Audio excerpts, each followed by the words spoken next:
You can order the shocks used in the video on CarParts.com via the link in the description.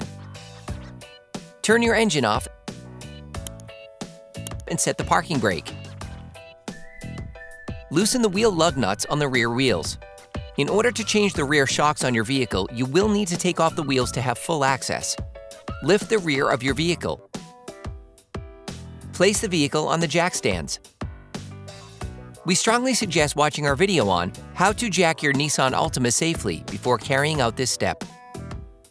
Don't forget to put the wheels under the vehicle. You can now see the struts on your car. Hey, it's Alex from CarParts.com. If you enjoy this video and want to support us, like, comment, and subscribe.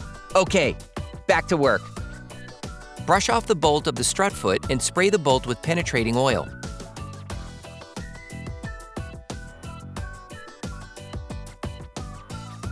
To prevent the wheel knuckle unit from falling off, lift the front axle slightly with a jack while being supported by the lower control arm. Then, using a ratchet and an 18mm socket, unscrew the shock's lower retaining bolt. Then, remove the bolt. Using the ratchet, a large extender, and a 13mm socket, unscrew the two upper fastening nuts of the strut.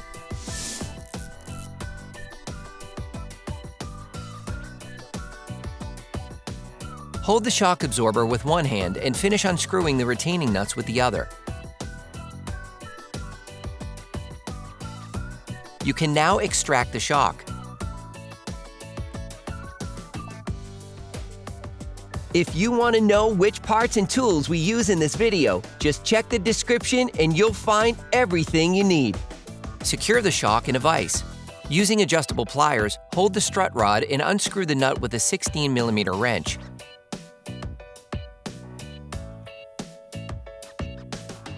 Remove the washer. Remove the shock mount assembly. Remove the dust boot.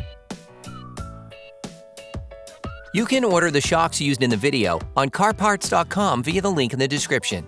Before installing the new shocks, it is necessary to prime them by pressing the shock vertically so that the gas and hydraulic fluid are separated.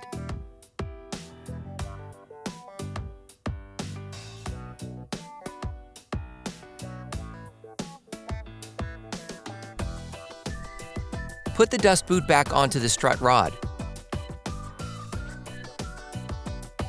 The shock mount assembly consists of an upper bushing, a shock mount, a mount sleeve and a lower bushing, a cup. If they look worn, we recommend replacing them with new ones. Insert the mount sleeve into the lower bushing.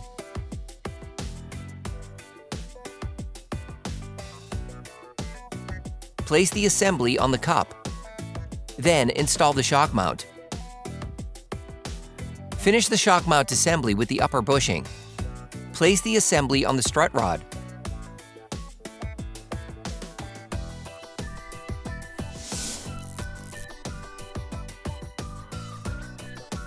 Install the washer.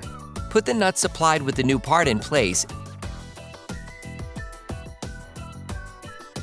and tighten it using a 16mm wrench and adjustable pliers to lock the rotation of the rod.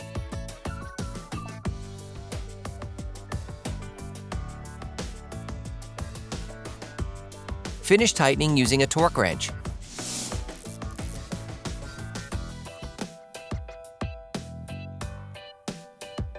Install the shock absorber cap.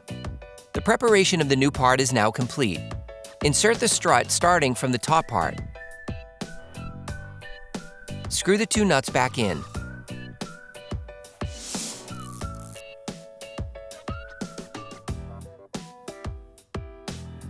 Tighten the nuts with a torque wrench.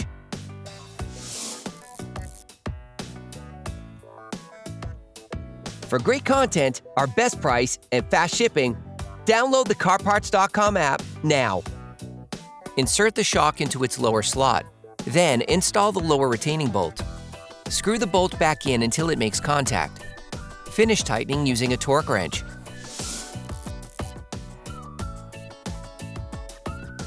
Remove the jack. Then you will be able to put the wheels back on your vehicle. Put the car back on the ground and block the wheels properly. Operation complete.